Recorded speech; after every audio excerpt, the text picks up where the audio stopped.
આપણા સૌરાષ્ટ્રમાં અનેક સંતો થઈ ગયા અને આજે પણ સૌરાષ્ટ્રમાં જેટલા અન્ન ક્ષેત્રો ચાલે એટલા દુનિયામાં ક્યાંય નહીં ચાલતા હોય એ આપણા સૌરાષ્ટ્રની ખાસિયત છે।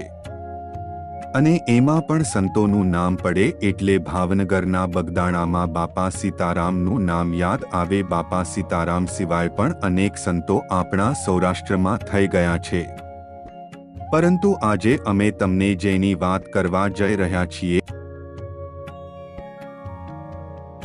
એ સંત શ્રી કાળુબાપુની છે।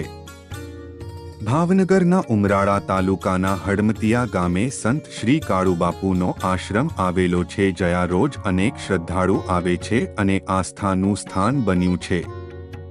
આ આશ્રમ ખૂબ વિશાળ છે અને રોજ અન્ન ક્ષેત્ર ચાલે છે। અહીં જે કોઈ આવે એ ભૂખ્યા પેટે જતું નથી અને આશ્રમ દ્વારા દર વર્ષે સમૂહ લગ્નનું આયોજન પણ કરવામાં આવે છે।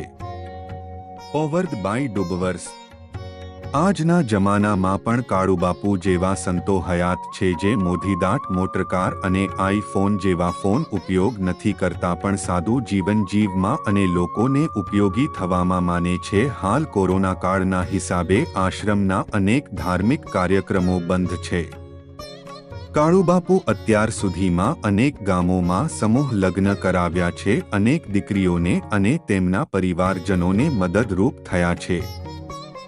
ઘણા લોકોનું કહેવું છે કે બાપુ એ ઘણા વર્ષોથી અન્નનો દાણો મોઢામાં નથી નાખ્યો તેવો ભોજનમાં મોટે ભાગે દૂધ પીવે છે।